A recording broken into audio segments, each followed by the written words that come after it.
पंक्तियां मुझे याद आ रही थी सबको सुनने के बाद कि जिंदगी है तो ख्वाब है, ख्वाब हैं तो मंजिलें हैं, मंजिलें हैं तो रास्ते हैं, रास्ते हैं तो फासले हैं, फासले हैं तो हौसला है, हौसला है तो विश्वास है, और विश्वास है तो जिंदगी है।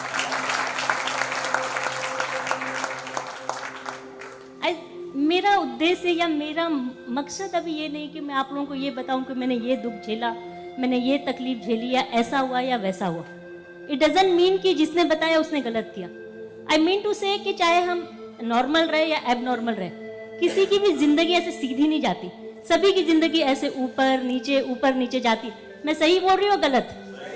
आप लोग की भी जिंदगी ऐसे ऊपर या नीचे या कभी समान, और जब समान चलती तो हमें पता ही नहीं चलता कि हमारी जिंदगी समान चल रही है। तब भी हम सोचते थे काश ऐसा होता, काश वो मिल जाता। और जब थोड़े दिन बाद पहुंच जाते, यार पहले मैं कितनी अच्छी थी, पहले कितना अच्छा चल रहा था, वो दिन वापस आए। तो कभी भी हम प्रेजेंट को तो अप्रिशिएट करते ही नहीं है, फ्यूचर की तरफ भागते हैं। ऐसा होता है या नहीं होता है? होता ही है। और इस चक्कर में हमारी पूरी जिंदगी निकल जाती है।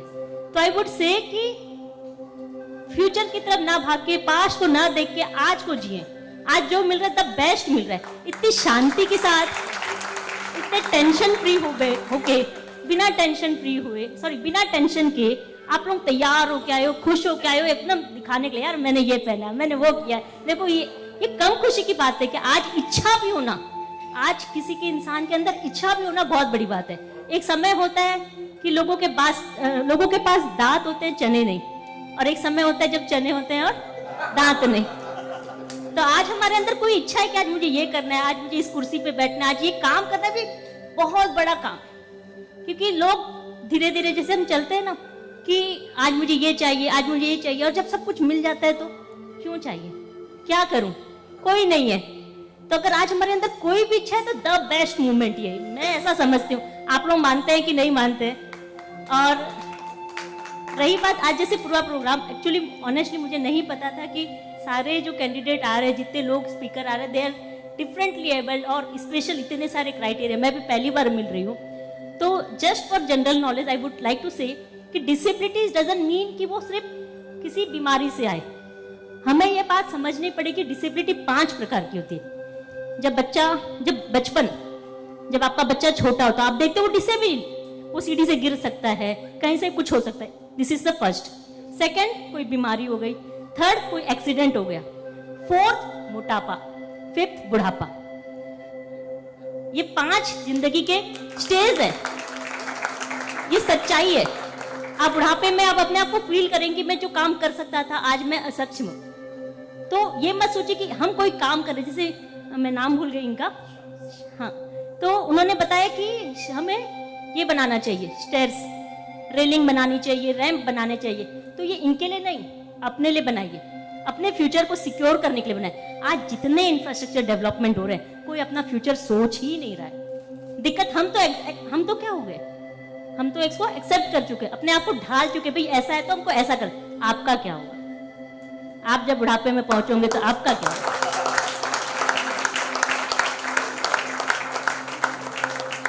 आपके जो आने वाले बच्चे हैं उनका क्या होगा? तो ये चीज को आपको समझना। और जिस दिन आप अपने इंफ्रास्ट्रक्चर, क्योंकि हम कभी ना कभी घर बनाएंगे, स्कूल बनाएंगे, मंच बनाएंगे, सीढ़ियां बनाएंगे, रास्ते बनाएंगे, गार्डन बनाएंगे ना, क्यों नहीं डालते ये प्रोविजन को? आज से डालो, किसी और के लिए नहीं, अपने लिए डालो। और एक उन्होंने एक अच्छा सा श्लोक बोला था, मुझे पूरा याद नहीं आता, मेमोरी थोड़ी वीक है, आप लोगों की तरह स्ट्रांग नहीं है, कि किसी के पैरों से कांटे निकालने में जो मजा है, तो आज से आप ये सोच लीजिए कि मुझे वो मजा देना है। उससे बड़ा वो डायमंड पहनने में मजा आएगा क्या? कोई एप्रिशिएट भी नहीं करेगा। मजाक कर रही हूँ, फिर लोगों का मूड चेंज हो जाएगा। I just joking. ऑनेस्टली मुझे बहुत पता नहीं है कि भारत विकास परिषद क्या ऑब्जेक्टिव से शुरू हुआ है, किस तरीके से शुरू हुआ है, क्या काम है। After coming here I would like to know, मैं जानने की कोशिश भी करूंगी क्या मकसद है, whatever to the extent जब मैं हेल्प कर सकूं या मैं सीख सकूं या मैं गाइड कर सकूं, I will do definitely. And मैंने अभी जितने लोगों को देखा ना, they are above 40 years, above 45 या 50 years, इस एज में आके लोगों को देना और अपना समय देना कोई छोटी बात नहीं है। This is motivational, this is inspirational. आप एक ऐसे मकसद के लिए जुड़े हो जिसमें आप किसी को तकलीफ नहीं दे रहे हो, आप किसी का नुकसान नहीं चाहते हो, आप किसी से हिंसा नहीं कर रहे हो, ये कम बड़ी बात है। और अपना समय दे रहे हो, आपको कुछ मिल नहीं रहा, अपने घर आप कुछ लेके नहीं जा रहे, अपने प्रीसियस मोमेंट वो जिसमें आप कुछ कमा सकते थे, उस टाइम को आप यहाँ दे रहे हो, बहुत बड़ा कंट्रीब्यूशन है। आप सोसाइटी में कुछ गलत नहीं करना ही बहुत बड़ा कंट्रीब्यूशन है। तो और मैं चाहती हूँ आप जिस तरह से सब सीनियर जुड़े, यंगस्टर्स को भी जोड़े। क्यों नहीं है? मुझे दुख हुआ कि सब सीनियर्स हैं और इतने उत्साह के साथ ये काम कर रहे हैं, यंगस्टर्स क्यों हैं? कहाँ चले गए? वो आपसे ही सीखेंगे। अगर आज वो यहाँ नहीं है तो वो नहीं सीख पाएंगे। अरे इस तरीके से वुमन प्रेजेंटेशन देती है, कभी नहीं कर पाते हैं। और आज मेरी यहाँ खड़े होने की वजह भी है कि मैंने आप लोगों से सीखा है। मेरी छोटी सी हिस्ट्री बताती हूँ, थोड़ी बोरिंग होगी, अगर मेरा समय हो गया 7 मिनट तो I would like to stop. मुझे ऐसे थोड़ा इशारा कर देना, हम लोग ऐसा करते हैं कि भैया हो गया बस बंद करो। एक डेढ़ दो ठीक है, चलो। आपको दिक्कत तो नहीं हो रहा है ना पीछे? ठीक है। नहीं, मैं हस्बैंड का introduction I will give. And मेरी कहानी बहुत छोटी सी है, बहुत सारे प्रसिद्ध या इतने सारे लोग हैं उनके सामने तो मैं अदना सा प्राणी हूँ। तो मैं ये कहना चाहूँगी कि मेरा भी जन्म हुआ छोटे से गांव में। 2 साल की उम्र में मुझे पोलियो हो गया। घर पे बहुत ज़्यादा फाइनेंशियल या बहुत ज़्यादा अवेयरनेस नहीं थी। टिपिकल मारवाड़ी फैमिलीज में, जहाँ वैसे भी लड़कियाँ पैदा होना बहुत बड़ा अच्छा माना नहीं जाता। मुझे ऐसा लगता है यहाँ बहुत ज़्यादा मारवाड़ी ही हैं, राजस्थानी है। तो मैं पक्के हम लोग भिवानी के रहने वाले ऐसे। तो मैं अभी तो 100 साल से मेरी फैमिली उड़ीसा में है। तो उस समय इतनी अवेयरनेस नहीं होती थी। मम्मी की भी शादी नहीं हुई थी, तो उनकी ड्यूटी होती थी किचन में, 2 घंटे रेस्ट का टाइम मिलता था। उस समय मुझे पोलियो हो गया। डॉक्टर्स ने कहा कि शीज dead kind, you should not, मतलब आप इसे मत रखो, ये ज़्यादा दिन नहीं बचेगी। मम्मी ने सोचा कि नहीं, ये शायद मेरी गलती के कारण इसे हो गया। तो वो किचन में दिन भर जो बहू की ड्यूटी होती वो निभाती थी। 2 घंटे का समय मिलता था दोपहर पे या 3 घंटे में, वो उसमें रेस्ट नहीं करती थी। बोलती थी इस लड़की को मैं ठीक करूंगी। इसी बीच किसी साधु संत ने देख लिया, उन्होंने बोला ये बच्ची किसकी है? ये बाई बोलते हैं, ये बाई किसकी है? तो मम्मी ने बोला मेरी। तो उन्होंने बोला इसकी सेवा करोगी तो मेवा मिलेगा। वो उन्होंने पल्लों से गांठ बांध लिया, कुछ तो है। उस दिन से आज तक वो मेरी सेवा ही करती रही। और मुझे भी कभी ऐसे उम्मीद नहीं थी कि वेयर आई विल रीच, मेरी मकसद क्या है, मेरी उम्मीद क्या है, मैं क्या जानूंगी, मुझे क्या मिलने वाला है। एंड पर मेरी एक इच्छा होती थी कि मैं वहां पहुंचूं। वो मुझे वो मंजिल दिखाई नहीं देती थी, लेकिन मुझे लगता था कुछ तो है, कहीं तो पहुंचूंगी मैं।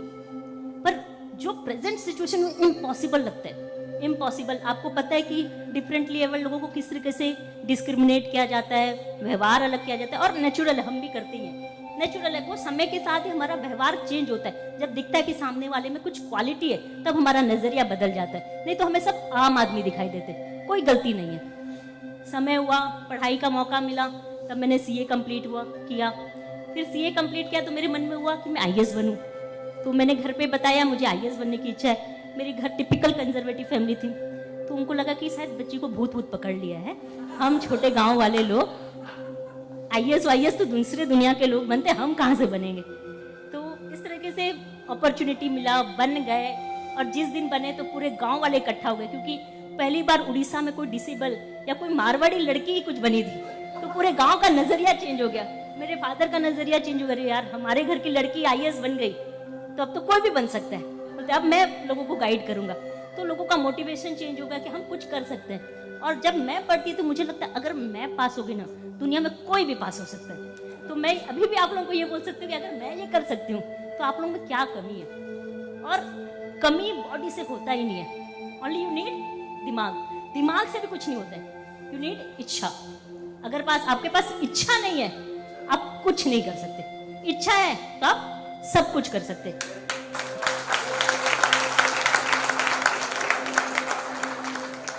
बोलूं या ना बोलूं? चलो हम नेक्स्ट कभी बोलेंगे, ठीक है? चलो मैं इतना कह के आप लोग का शुक्रिया अदा करना चाहती हूँ और धन्यवाद देना चाहती हूँ। इसी तरीके से काम करते रहिए, हमको आप लोगों से इंस्पिरेशन मिलेगी, मोटिवेशन मिलेगा और हम शायद कुछ अच्छा देश में कर पाएंगे। सर से मुझे बहुत इंस्पिरेशन मिला, मैं उनसे बाद में बात करूंगी, उनसे गाइडेंस लूंगी। If you like allow me, तो आई वुड इनवाइट विराग शाह, उनके बारे में इंट्रोडक्शन देते हैं। Okay, thank you. लास्ट जो आपके स्पीकर हैं, CA Virag Shah is my husband, sorry मैं उनकी वाइफ हूँ। मैं चाहती हूँ आप आ जाए।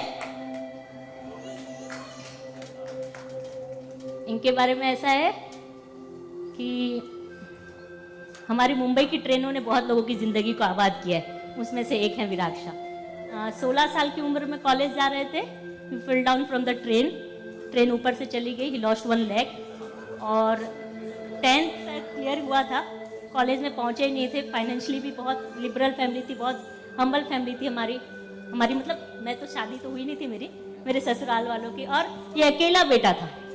उसमें ये गिर गए, पैर से ट्रेन चली गई, और उनके दिमाग में एक बात आ रहा है कि मैं वेस्ट हो गया, मेरी फैमिली में मैं मम्मी पापा के लिए कुछ काम नहीं आऊँगा। जब ये हॉस्पिटलाइज हुए तो उन्होंने अपने फादर को एक ही बात बोली कि पापा मैं आज तो वेस्ट हो गया, मैं आपका कुछ काम नहीं आ पाऊँगा। फिर धीरे धीरे सपोर्ट मिला, धीरे धीरे ठीक किया अपने आप को, और उसके बाद उन्होंने 5 डिग्रियाँ ली 18 साल की उम्र में। 5 डिग्रियाँ, chartered accountant, company secretary, cost accountant, LLB, CAIIB, और मतलब आप वाइफ को कम मान रहे हैं। और बैंकिंग डिप्लोमा, और वो स्वागत के लिए बोल रहे तो स्वागत करवा देते हैं। आई रिक्वेस्ट, अच्छा सर कर ही रहे, सॉरी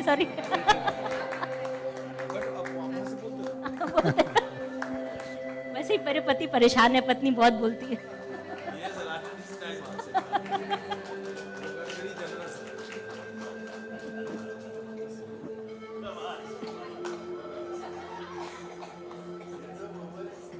उनको उनके लिए टाइम आपने छोड़ा नहीं है, फिर भी हम चाहेंगे कि वो कम से कम 2 मिनट में कुछ अपने बारे में। अभी मैं उनको देती हूँ माइक, अभी बोलने का मौका दे। Thank you.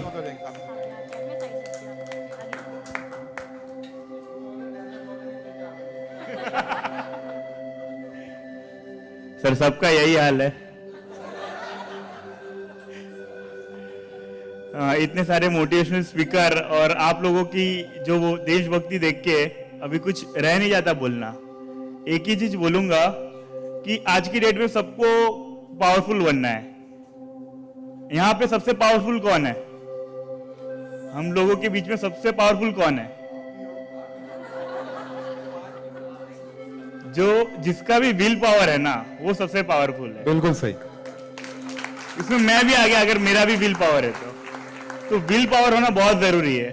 जो इच्छा शक्ति की बात की हमने आज पूरे सेशन 2 घंटे जो चला है, तो यही बताना चाहूंगा कि आप कोई भी काम करो तो एक विल पावर रखो। और दूसरा है कि लाइफ में फेलियर आना मतलब इट्स नॉर्मल।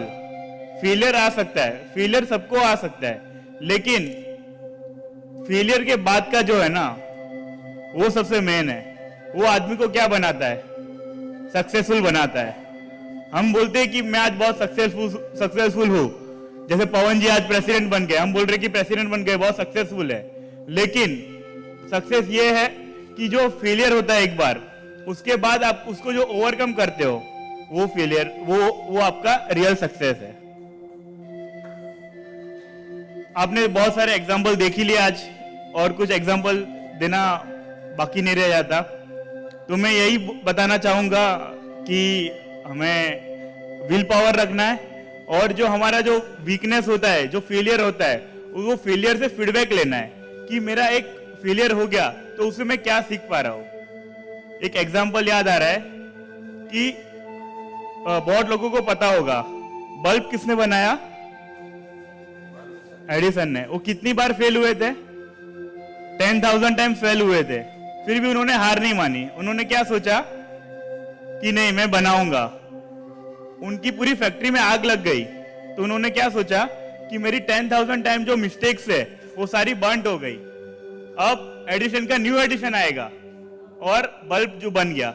आज जो हम लोग इनकी लाइट जो बैठ के यहाँ पे बातें कर रहे हैं, वो उन्हीं की देन है। तो अगर वो 10,000 टाइम फेल हो सकते हैं, तो हम तो 10-15 बार फेल होके आगे बढ़ ही सकते हैं। तो इसी के साथ मैं अपनी वाणी को विराम दूंगा। Thank you so much. धन्यवाद धन्यवाद। एक चीज मैं अप्रिशिएट करना चाहूंगी भारत विकास परिषद का, जो मैंने देखा कि हम लोग पुलिस वाले और ट्रैफिक वाले को हमेशा गाली देते हैं। पहली बार है किसी ने इतना अच्छा अप्रिशिएशन किया उनके हेल्प के लिए, बहुत अच्छा है। इस तरह का मन में मेंटालिटी रखना चाहिए, ह्यूमैनिटी रखना चाहिए। आई रियली अप्रिशिएट कि आप लोगों ने ऐसा एफर्ट लिया। Very very nice.